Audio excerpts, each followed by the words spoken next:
the first chapter, he says, كتاب التوحيد وقول الله تعالى وما خلقت الجن والإنس إلا ليعبدون. The book of the Tawhid, and again we heard what is the meaning of Tawhid. The oneness comes from Wahid, the oneness of Allah subhanahu wa ta'ala in worship.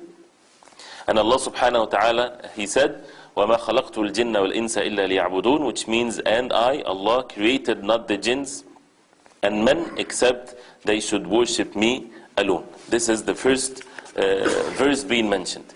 What does this verse mean? As we heard, وَمَا خَلَقْتُ, خَلَقْتُ meaning I did not created, not the jinn we know that they exist, and men, the human beings, except they should worship me alone, worshipping Allah subhanahu wa ta'ala alone. What do we benefit from this verse? That it is a mandatory thing. This is the first obligation on the human beings. Some people say that the first obligation is to think. No, the first obligation is to worship Allah subhanahu wa ta'ala alone, on jinn and mankind. Also, another benefit in the verse, that we see the wisdom behind the creation. Allah subhanahu wa ta'ala is the most wise. This is the purpose of our creation and the wisdom behind creating the jinn and mankind. Also, we benefit from this, that the Creator subhanahu wa ta'ala, He is the one that deserves to be worshipped. The creation, they do not deserve to be worshipped. That's why وَمَا خَلَقْتُ, خَلَقْتُ meaning created. And it comes with the rububiyyah and the ubudiyyah hand in hand. And this is the way of the Quran, proving that Allah subhanahu wa ta'ala is the only one worthy of worship. By what? By stating the fact that He is the Rabb. If He is the Rabb and you believe that He is the one that created you, why should you worship other than Him? Why should you turn to other than the Creator subhanahu wa ta'ala? So that's why there is the Creator and there is the creation. What is for the Creator is not for the creation. What's for the creation is not for the Creator. The creation are in need of the Creator. The Creator is the most rich. He is in no need of no one. The creation are the ones that are in need of Allah subhanahu wa ta'ala. So the major sin and the worst sin that the disbelievers committed when they gave to the creation what is supposed to be only for the Creator of the heavens and the earth, when they worship the creation of Allah subhanahu wa ta'ala. So this is another wisdom in the verse, as the ulama they mention it also, and it's mentioned that from this verse we see and we learn that Allah subhanahu wa ta'ala is the most rich, that He is in no need of His creation and the creation are in need of Allah subhanahu wa ta'ala. And at all times the human being has to have this humbleness, and ibadah does not work without the perfect submission and the humbleness to Allah subhanahu wa ta'ala, because this is one of the attributes of the human being that never leaves him. It's not once in a while. No, he's all times is in need of Allah subhanahu wa ta'ala. That means at all times he has to humble himself to Allah subhanahu wa ta'ala. And this is one of the common benefits that we get when we recite every verse in the Quran. See, when we recite the Quran, we benefit and we learn from the verses many different things. One thing that every verse in the Quran, if you read, you say we learn from this verse such and such. It is true for all verses of the Quran, that we learn from every verse that we're supposed to be slaves of Allah subhanahu wa ta'ala. We learn how to humble ourselves to Allah subhanahu wa ta'ala, because we are human beings, creation of Allah, in need of Allah subhanahu wa ta'ala. And it also proves and affirms the wisdom in the actions of Allah subhanahu wa ta'ala, that every action has a wisdom behind it, whether we know the wisdom or whether we do not know the wisdom, but everything is by the wisdom of Allah subhanahu wa ta'ala, which is another benefit that should never escape the heart of the Muslim. We witness the wisdom of Allah subhanahu wa ta'ala in everything, right? You look around you in this room, there is nothing without a reason. Why people put this pipe or this lamp or whatever there is, somebody thought and they did something for a reason. This is the human being, the weak human being. Allah subhanahu wa ta'ala is the most perfect, the most wise subhanahu wa ta'ala. Nothing happens without a wisdom.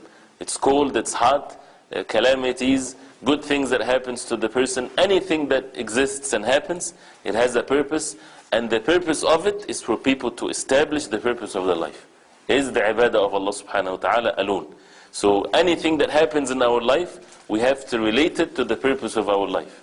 A person is able to walk, to go to the masjid, he should witness this wisdom, that Allah subhanahu wa ta'ala wants him to be grateful to him. This is ibadah. That a person, calamity happens to him, Allah wants from him to ask Allah for forgiveness. to turn to Allah subhanahu wa ta'ala alone in need, to ask Him to relieve him from his debt, for example. Sometimes people do not see this wisdom of Allah. This is an act of worship that a person needs to do, and so on and so forth, which is another lengthy subject. So this is وَمَا خَلَقْتُ الْجِنَّ وَالْإِنسَ إِلَّا لِيَعْبُدُونَ. The next verse in this first chapter, وَلَقَدْ بَعَثْنَا فِي كُلِّ أُمَّةٍ رَسُولًا أَنِ اعْبُدُوا اللَّهَ وَاجْتَنِبُوا الطَّاغُوتَ, which means, and verily, we have sent among every ummah a messenger proclaiming, worship Allah alone and avoid Taghut. This is what the verse says. وَلَقَدْ بَعَثْنَا فِي كُلِّ أُمَّةٍ رَسُولًا. Ummah meaning community or nation or any group or generation of people. Allah subhanahu wa ta'ala sent a messenger that has been revealed to him from Allah subhanahu wa ta'ala, and he was ordered to convey the message. What have been revealed to the messengers? أَنِ يَعْبُدُوا اللَّهِ. This is what the messengers have been revealed to and ordered to convey. اعْبُدُوا اللَّهِ, this is an order. Worship Allah subhanahu wa ta'ala, worship Him alone. أَفْرِدُوهُ بِالْعِبَادَةِ. وَاجْتَنِبُوا, meaning, and stay away, and avoid, keep away from at-taghut. So the order of Allah subhanahu wa ta'ala to the messengers to convey to the people of two things. To order them to worship Allah subhanahu wa ta'ala alone, and this is not enough, unless they stay away and keep away from at-taghut. What is the meaning of at-taghut? As it's translated here in the book, it says all false deities. It means do not worship taghut besides Allah. At-taghut originally or linguistically means when a person transgresses his limit. Anything that has a transgression of the limit is called taghut, from at-tughyan. So in this context, meaning anything that is being worshipped other than Allah subhanahu wa ta'ala, and he is satisfied with this, he is taghut, because sometimes people worship messengers. The messengers of Allah, they are not satisfied with this. They do not like for them to worship them.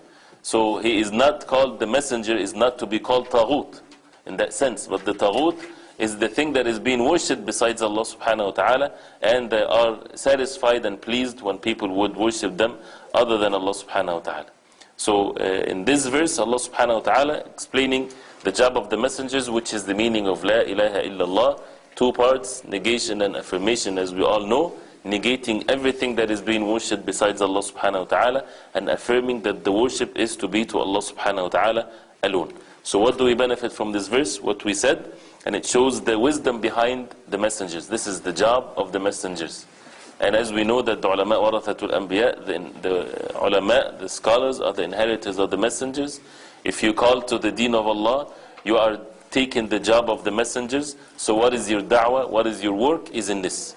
Is to order the people, to call the people to worship Allah subhanahu wa ta'ala alone in all its details and specifics. And this is not enough, unless you also warn them from associating partners with Allah, with believing in the tawaghit. And the taghut, as also some of the ulama that explains the meaning of it, anything that transgresses the limits, whether it comes of ibadah or following or obedience. Anything that a person worship other than Allah subhanahu wa ta'ala, or follow other than the way the Prophet ﷺ, in the sense that this is matters of ibadah, or obeys in disobeying Allah subhanahu wa ta'ala, it becomes taghut. So it can be an idol, it can be a system, it can be anything that is being worshipped or followed or obeyed other than Allah subhanahu wa ta'ala, and this is the meaning of the taghut. Also we benefit from this verse, and it's important to make points of these benefits. And again, this is not the benefits that I'm bringing, this is what the ulama, they mention, and again the book has been served well, mashallah. You would find many explanations from the scholars of the deen. So this is one of the benefits in which it makes it easy for us to learn more benefits from the sayings of the ulama.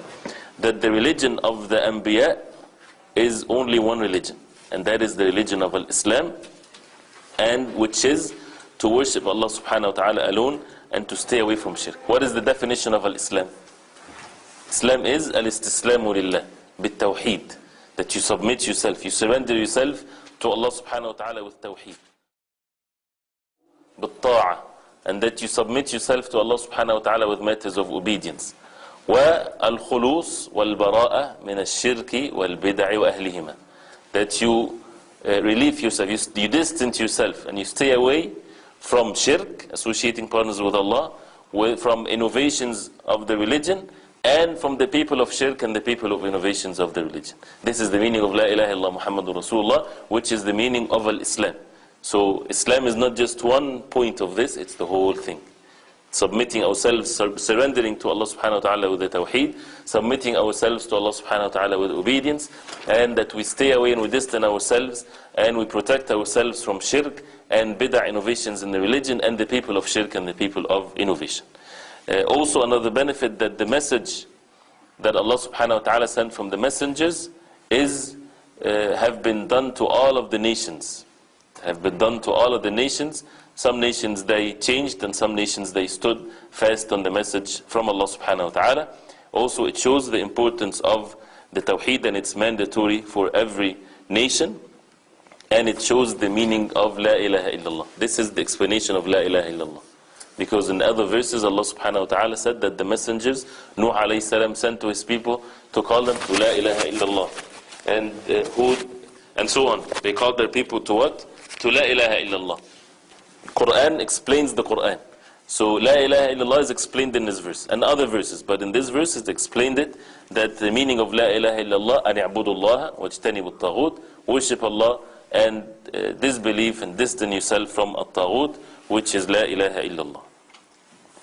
The third verse, وَقَضَى رَبُّكَ أَلَّا تَعْبُدُوا إِلَّا إِيَّاهُ وَبِالْوَالِدَيْنِ إِحْسَانًا إِمَّا يَبْلُغَنَّ عِنْدَكَ الْكِبَرَ أَحَدُهُمَا أَوْ كِلَاهُمَا فَلَا تَقُلْ لَهُمَا أُفٍّ وَلَا تَنْهَرْهُمَا وَقُلْ لَهُمَا قَوْلًا كَرِيمًا وَاخْفِضْ لَهُمَا جَنَاحَ الذُّلِّ مِنَ الرَّحْمَةِ وَقُلْ رَبِّ ارْحَمْهُمَا كَمَا رَبَّيَانِي صَغِيرًا. Which means, and your Lord has decreed that you worship none but Him, and that you be dutiful to your parents. If one of them or both of them attain old age in your life, say not to them a word of disrespect, nor shout at them, but address them in terms of honor, and lower unto them the wing of submission and humility through mercy, and say, my Lord, bestow on them your mercy as they did bring me up when I was small.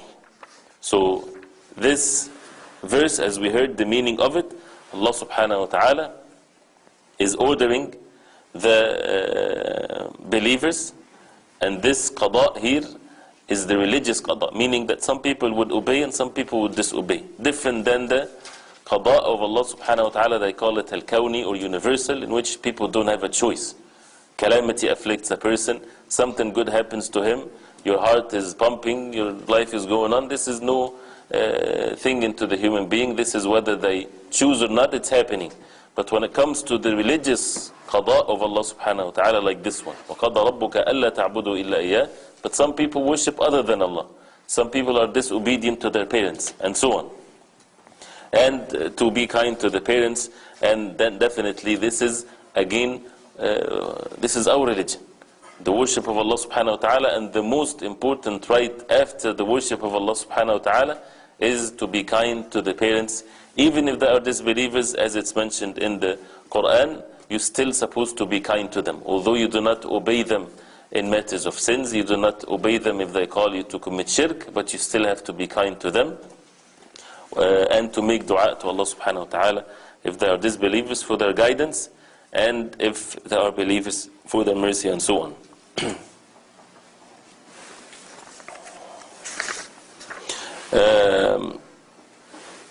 What can we learn, of course, from the verse, the same as from the previous verses, that the Tawhid, or the oneness of worship of Allah subhanahu wa ta'ala, is the most important thing in one's life, as it's the first thing that is being mentioned. And again, the meaning of La ilaha illallah, أَلَّا تَعْبُدُوا إِلَّا إِيَّاهُ. The verse says, أَلَّا تَعْبُدُوا, not worship other than Him. Negating and affirming, negating and disbelieving in everything that is being worshipped besides Allah subhanahu wa ta'ala, and believing only that Allah subhanahu wa ta'ala is the only one worthy of worship, which is again the meaning of La ilaha illallah. Also, it shows the importance of the rights of the parents, and that needs its own sessions to explain the rights of the parents, which is something very important for the Muslims, since it's mentioned after the order of Allah subhanahu wa ta'ala for people to have the Tawheed. Also to be kind to them, and the major sin of being not kind to the parents, and so on. Now the next verse, وَاعْبُدُوا اللَّهَ وَلَا تُشْرِكُوا بِهِ شَيْئًا. Worship Allah and join none with Him in worship. وَاعْبُدُوا اللَّهَ, again worship Allah, and do not associate with Allah subhanahu wa ta'ala, shay'an meaning anything. Shay'an here in the Arabic language, it's nakira. When you have alif and lam, this is called ma'arifa, and the ma'arif are more than just having the alif and lam, but when something doesn't have shay'an, something, anything, right? When it's nakira like this, in a context that is forbidding something, and there is something nakira or something like this is mentioned, that means it's all forms of shirk. There is nothing more general than this. وَعْبُدُوا اللَّهَ وَلَا تُشْرِكُوا, do not associate, do not have shirk bihi, with Allah subhanahu wa ta'ala, shay'an meaning anything. And what anything means, anything other than Allah subhanahu wa ta'ala. It's either Allah subhanahu wa ta'ala or the creation of Allah, and there is nothing else. So that means if you're not worshipping Allah subhanahu wa ta'ala alone, that means you are worshipping other than Allah, His creation, and that's something, of course, is shirk. And there is no difference, because shay'a is mentioned, right? There's no difference between dua or salah or slaughtering or vows. Like some people of the innovations of the religion, they say the ibadah, sujood, salah, that's fine. But dua, you can call unto a dead person in his grave. Who said that there is a difference between dua and salah? Ad-dua huwa al-ibadah, as the Prophet ﷺ said. Ad-dua is the ibadah. So if a person makes sujood to other than Allah, what do we say about this act? It's an act of kufr. No Muslim would have a disagreement, hopefully, when it comes to this. Right? If he's making sujood intentionally like this to other than Allah subhanahu wa ta'ala. Why is that? Because sujood is ibadah. So dua also is ibadah. When a person raises his hand and make dua, it's ibadah, and it has to be only for Allah subhanahu wa ta'ala. If somebody does that for other than Allah subhanahu wa ta'ala, for someone that is dead, does not benefit him or anything like that, it will come inshallah in the subjects of the book.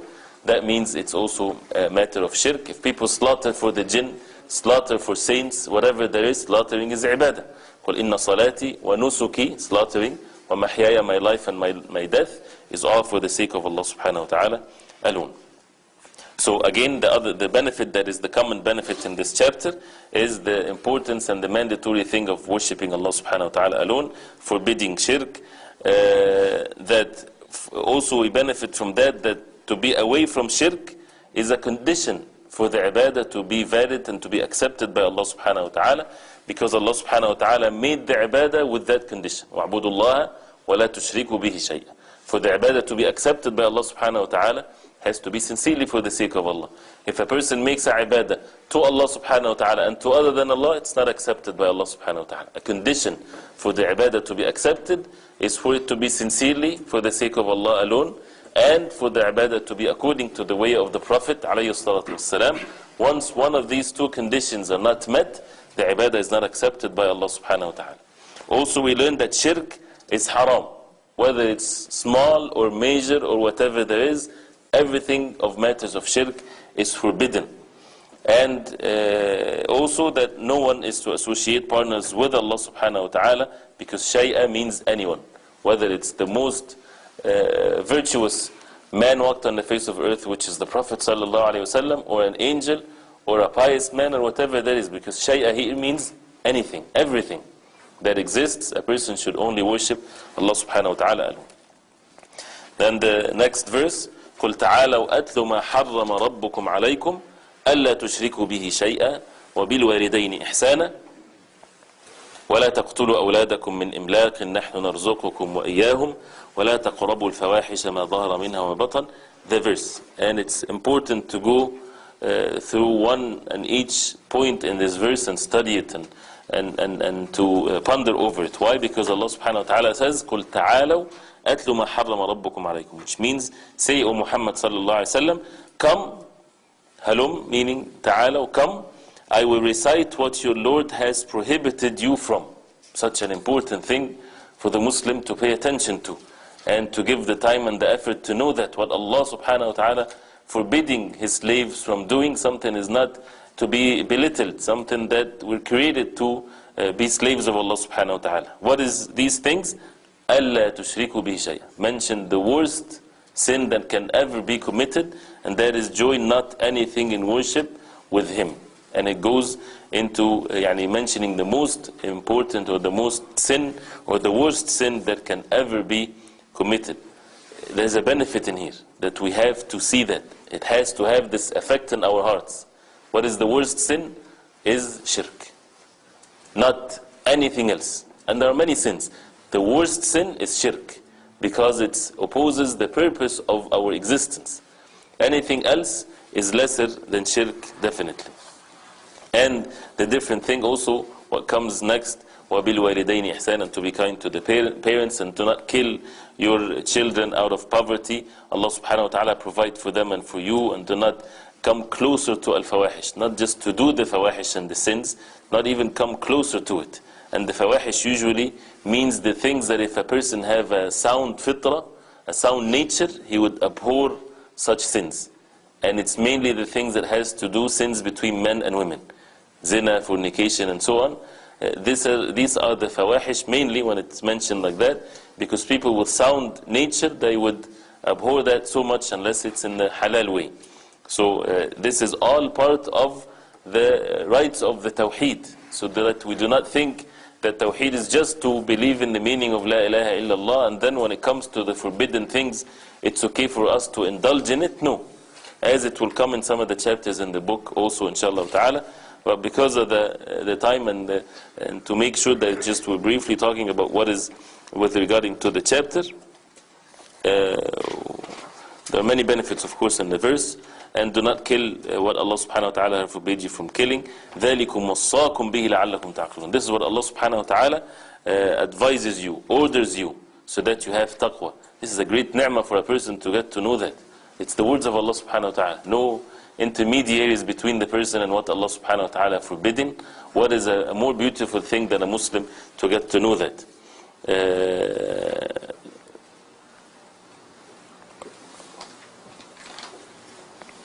So the benefit here, or the many different things that has been mentioned here, of course it's important for us to learn, but it shows that again the shirk is the worst sin. This is a benefit that we have to learn. And the opposite of that, the Tawhid, is the most important obligation.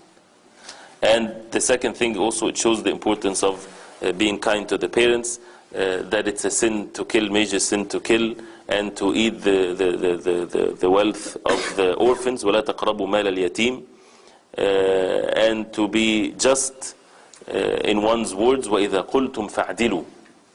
Again, inshallah, maybe we can have another time in explaining this verse in detail. To be just in one's speech, even with your enemies, you have to be just. Because dhulm is forbidden at all times. There is nothing justifies dhulm whatsoever. Even with your enemy, you're not supposed to commit dhulm or injustice. And the importance of following the deen of Allah subhanahu wa ta'ala, وَأَنَّ هَذَا صِرَاطِي مُسْتَقِيمًا فَاتَّبِعُوا. This is my straight path, so follow it. And do not follow the paths. It's only one sirat. وَأَنَّ هَذَا صِرَاطِي. It's not in the plural tense, that it's many different paths that you can follow, choose whatever you want. No, it's one sirat, one path, follow it. What is this path? The head of this path is the Prophet sallallahu alaihi wasallam, and do not follow the paths, the other different paths that will take you away from the way of Allah subhanahu wa ta'ala. This is what Allah subhanahu wa ta'ala ordered you, that the halal and the haram is not the rights of anyone but Allah subhanahu wa ta'ala. And this is something that is mentioned also in the Quran. وَلَا تَقُولُوا لِمَا تَصِفُ أَلْسِنَتُكُمُ الْكَذِبَ هَذَا حَلَالٌ وَهَذَا حَرَامٌ لِتَفْتَرُوا عَلَى اللَّهِ الْكَذِبَ. Do not say that. It's not your right to say this is halal, and we can easily say this is haram, this is halal. This is not the rights of the human being. This is a major sin for a person to lie against Allah subhanahu wa ta'ala. It's something that we have to be careful, so that we know for sure that this is what Allah subhanahu wa ta'ala ordered us, whether it's in the Quran or in the authentic sunnah of the Prophet sallallahu alaihi wasallam. Abdullah ibn Mas'ud radiallahu anhu said, من أراد أن ينظر إلى وصية محمد صلى الله عليه وسلم التي عليها خاتمة فليقرأ قوله تعالى قل تعالوا أتلوا ما حرم ربكم عليكم ألا تشركوا به شيئا إلى قوله وأن هذا صراطي مستقيم. Abdullah ibn Mas'ud radiallahu anhu, the companion of the Prophet sallallahu alaihi wasallam, said, whoever wishes to ascertain the very will of the Prophet sallallahu alaihi wasallam, in which the Prophet sallallahu alaihi wasallam has put his seal, let him read the statement of Allah, this verse that we recited. Say, O Muhammad sallallahu alaihi wasallam, come, I will recite what your Lord has prohibited you from. Join not anything in worship with him, up to, and verily this is my straight path. all the way to this verse. So that means whoever love Allah subhanahu wa ta'ala, love the Prophet sallallahu alaihi wasallam, it is important to go back to this verse and study it and see what Allah subhanahu wa ta'ala wants from us and what Allah subhanahu wa ta'ala forbidden us from doing, and then seek help from Allah subhanahu wa ta'ala to be obedient and to submit oneself to what Allah subhanahu wa ta'ala forbidden us from doing. Even if we have urges, we have needs, we're weak, it doesn't matter, we have to submit ourselves to what Allah subhanahu wa ta'ala wants from us. And it shows the statement of Abdullah ibn Mas'ud, and he's one of the great companions of the Prophet ﷺ, that he says that this is the will of the Prophet ﷺ, that it has the seal of the Prophet ﷺ. The Prophet ﷺ used to put his seal in his ring with his letters. That means when it's something that has a seal on it, that means it is for sure, there's no doubt about it. It's not just something even said by one's mouth, it's something that has, if it has your seal on it, that means there's nothing more sure than this. And the Prophet ﷺ would not order by anything other than what Allah subhanahu wa ta'ala ordered him to say and to do. These are 10 commandments or 10 orders in this verse, and we can go one by one learning these 10 things in it, inshallah ta'ala. Also, it shows that the Prophet ﷺ does not order the people with things based on his desire, alayhi salatu wasalam. It's all revelation from Allah subhanahu wa ta'ala. And also, as the ulama they say, shows the knowledge of the companions of the Prophet ﷺ, that of what Abdullah ibn Mas'ud, he said that this is the will of the Prophet sallallahu alaihi wasallam. And again, the verse, we did not give it its rights, but this is briefly, and inshallah, again, it's like a homework that we need to make sure, a job that a Muslim would take upon himself, to learn these 10 things and how to avoid it, and in details, and to seek help from Allah subhanahu wa ta'ala to avoid that. Could you list those 10 things again? The killing, the worship other than Allah subhanahu wa ta'ala, وَبِالْوَالِدَيْنِ إِحْسَانًا, to be kind to the parents, وَلَا تَقْتُلُوا أَوْلَادَكُمْ, do not kill your offsprings out of poverty, Allah subhanahu wa ta'ala will provide for them. لَا تَقْرَبُوا الْفَوَاحِشِ, do not get closer to the sins, whatever it's open or it's hidden among the sins. Do not kill the souls that Allah subhanahu wa ta'ala forbidden you from killing. Do not approach the wealth of the orphans unless it's to do good to their wealth till they are old. أوفوا الكيل والميزان, which means with the balance, and give full measure and full weight with justice. وَإِذَا قُلْتُمْ فَعْدِلُوا, and whenever you give your word, say the truth, even if it's a near relative is concerned, especially when judging among people.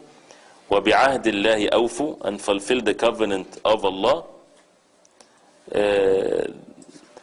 ذَلِكُمْ وَصَّاكُمْ بِهِ لَعَلَّكُمْ تَذَكَّرُونَ وَأَنَّ هَذَا صِرَاطِي مُسْتَقِيمًا فَاتَّبِعُوهُ, and this is my straight path, so follow it, and do not follow the paths, the other paths. The last hadith in this chapter, and again, don't worry, inshallah, the first beginning chapters takes more time.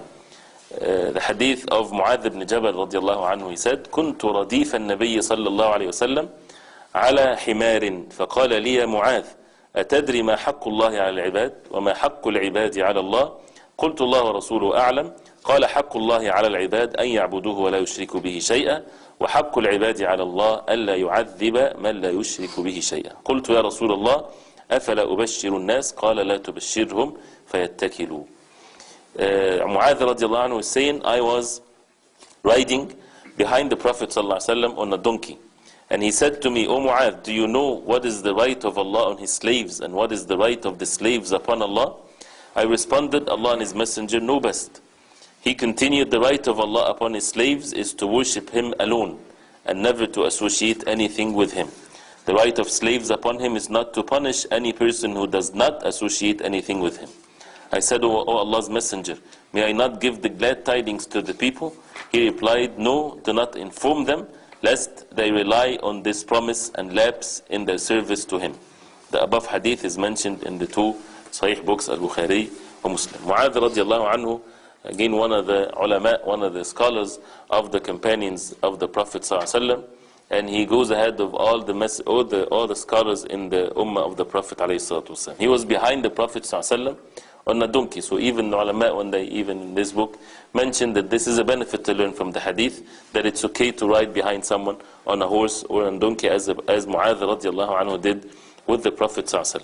So the Prophet ﷺ started by asking him this question. And this is also a benefit, that in matters of knowledge, the Prophet ﷺ would start by asking the companions radiallahu anhum a question. It makes the person more attentive and thinking.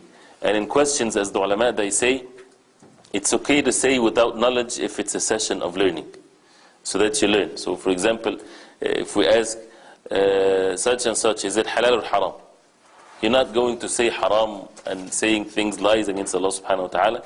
No, it's in a session of learning. So what do you think it is, for example? And people would learn that way.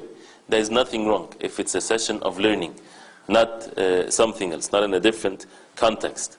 And the Prophet ﷺ asked Mu'adh radiallahu anhu, do you know what is the right of Allah on His slaves and the right of the slaves on Allah? The rights of Allah on His slaves, we know. That is something valid, that Allah subhanahu wa ta'ala created everyone, and He subhanahu wa ta'ala ordered the people to worship Him alone.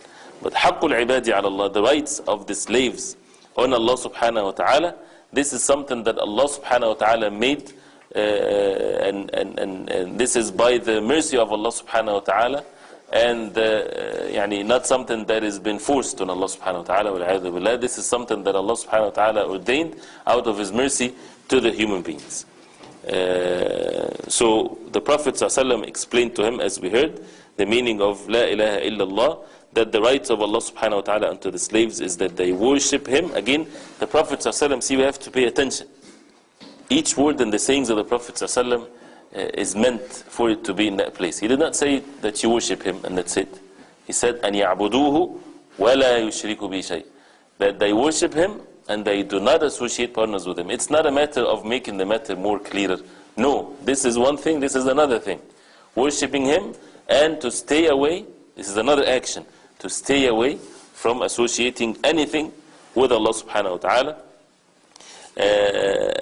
So, going to the benefit real quick, shows the humbleness of the Prophet ﷺ, that he had Mu'adh radiallahu anhu behind him, as the ulama they mentioned, and that's something that is permissible. The benefit of learning by question and answers. Also, when a person is asked about something that he doesn't know, he should say, Allahu A'lam. Right? And this is half of the knowledge, as the ulama they say, is to say Allah knows best. Right? And a person should train himself to say that, and not to train himself to answer the people. If a person answers the people with every question that they ask him, he is ruining himself. There's no one more with a light mind that does not understand things in the proper way that would say that. The ulama would always teach their students to say Allah knows best, Allah knows best, unless a person knows for sure, because this is something that if he says something, then in the day of judgment this person will be between the human beings and Allah subhanahu wa ta'ala, that he's the one. It's like the messengers of Allah.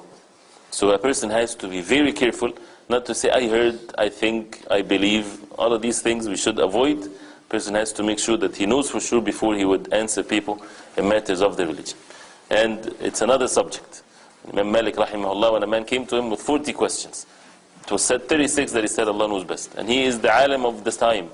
And the man told him, I go back to my people that I traveled. He said that he came from Yemen all the way to Medina. I go back to the people, what do I tell them? He said, go back and tell them that Imam Malik says, I do not know. This is how easy it is. Right? The point is to be sincere, not the point to be leaders and to have followers and things of that nature. And a person should never be shy. Allah knows best. I do not know. Ask someone else, and so on. Or if a person is able to benefit a Muslim, guide him, tell him, go ask this sheikh, go to the fatawa of such and such sheikh, and so on. Also knowing the rights of Allah subhanahu wa ta'ala on the slaves, on the human beings, and that is to worship Him alone. It also shows that whoever does not avoid shirk, he did not fulfill the rights of Allah. Even if he worships Allah subhanahu wa ta'ala. He worships Allah subhanahu wa ta'ala all day, all night, but he commits shirk. Whenever it's made easy for him to commit shirk, he commits shirk. Does that benefit him, the worship? No, he needs to worship Allah subhanahu wa ta'ala and to avoid shirk. Also, it shows the virtuousness of the Tawhid, that a person would enter Jannah as a result of that. What is a better thing than that? It shows the virtues of the Tawhid and the explanation of the Tawhid, and that is the worship of Allah subhanahu wa ta'ala alone, and to stay away from shirk. And as the ulama, they say that it's permissible to hide knowledge for a reason. Here the Prophet ﷺ, Mu'adh radiallahu anhu, told him, should I inform the people? The Prophet ﷺ told him no. Otherwise they might misunderstand it. Not that it's the knowledge will be, it's not something that is good for them. No, it's the problem of misunderstanding. They're not into the level yet to understand this. And that's why the Prophet ﷺ told them not to say it to the people. And he said it before he died, radiallahu anhu, so that he relieved himself from concealing a knowledge. We have to convey the knowledge. So the Prophet ﷺ mentioned the reason why, فَيَتَّكِلُوا, so that they would rely on this. And this is the wrong understanding. Oh well, if the people believe in Allah subhanahu wa ta'ala that He is the only one worthy of worship, then they can relax the deeds and the actions. This is dangerous. Why? Because if a person do that, it weakens the Tawheed. And if it weakens the Tawheed, the whole Tawheed can be taken away from the person. Or if he dies on the state of weak Tawheed, as we know the state of such a person, either Allah would forgive him or he will be punished. The punishment in the hereafter, it's something that a person should not take lightly. And also we do not imitate the nations before, like the Jews when they said, وَقَالُوا لَن تَمَسَّنَا النَّارُ إِلَّا أَيَّامًا مَعْدُودًا. When they said only the fire we will burn in a fire for a few days and that's it. And you would even see here some Muslims, they would say that. This is such a dangerous thing. Who did they take a covenant between them and Allah subhanahu wa ta'ala that it's only for a few days or a few years or whatever there is? Who can guarantee to die in the state of Islam? Especially if a person has this jur'ah or this bluntness in saying that as if he is already knows his fate and things like that. A person knows that Allah subhanahu wa ta'ala is the one that changes the hearts. A person can be a believer and the next day he's a disbeliever. And Allah subhanahu wa ta'ala is capable of all things. Why? Because of the evenness that might be present in the heart, and that's why the person should be always protecting one's religion. So again, this is a very important subject. We start and we learn the deen in a gradual form. And we have to pay attention to this very well. And we have to see the wisdom that the people of knowledge have when they tell you, learn this book first. Then we should humble ourselves and learn this book first. Why? Because we have to be gradual in the knowledge. When a person is in first grade, he wants to learn calculus, for example, he's not going to be able to learn it, to understand it, to comprehend it. Right? So that's why the ones that put the syllabus for him are the knowledgeable ones. And we have to humble ourselves to the matters of the deen. It does not happen by default that a Muslim is a Muslim. That means he knows everything. No, we don't know anything unless we learn it. And we have to be humble in learning it step by step and to learn the proper knowledge. And it shows the mannerism of the student with his teacher, as Mu'adh radiallahu anhu humbling himself to the Prophet alayhi salatu wasalam. So this is the first chapter and the benefits mentioned in it. As we heard, verse of the Quran, hadith of the Prophet sallallahu alaihi wasallam, saying of a companion of the Prophet alayhi salatu wasalam, and this is the ilm. This is the knowledge that a person would spend the time and the effort to learn. What Allah subhanahu wa ta'ala said, what the Prophet sallallahu alaihi wasallam said, what the companions radiallahu anhum said. This is the end of the first chapter. Inshallah, be patient, inshallah. Allah subhanahu wa ta'ala may Allah subhanahu wa ta'ala reward us, and again with the sincere intentions, this is not waste. No one on the face of earth can do something better at this time than this. No.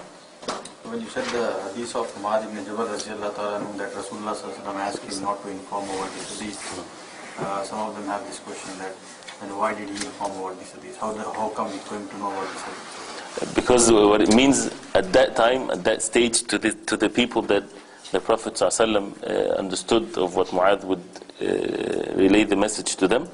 But Mu'adh radiallahu anhu, he said it before he died, so that he is not concealing any knowledge, and it means people might misunderstand it.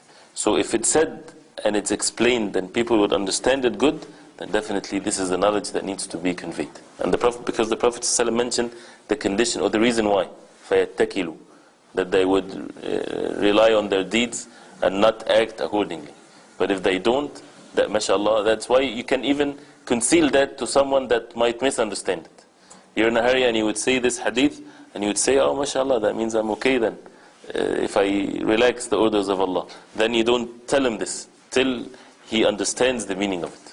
Because we know there is a hadith where people that used to make salah with the people in jama'ah, and they will be in hellfire, right?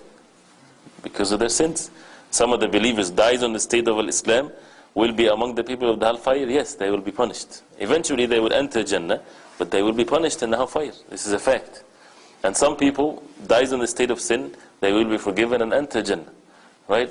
And in the concept of the Day of Judgment or the hereafter, it's an everlasting one, right? So if something that is an everlasting thing, if a person is punished for billions and billions and billions and billions of years, and we keep on saying billions for 80 years, that's considered nothing compared to infinity, right?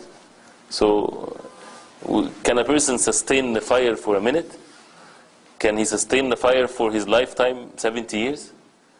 70 years in the Day of Judgment is nothing, right? So the point is, where a person has to have the fear of Allah subhanahu wa ta'ala and to fulfill the worship. Plus, what a Muslim fears the most is that he would die on a state of disbelief, wal-'iyadhu billah. If he has this attitude that, that making his own religion or his own understanding and not humbling oneself to the orders of Allah subhanahu wa ta'ala.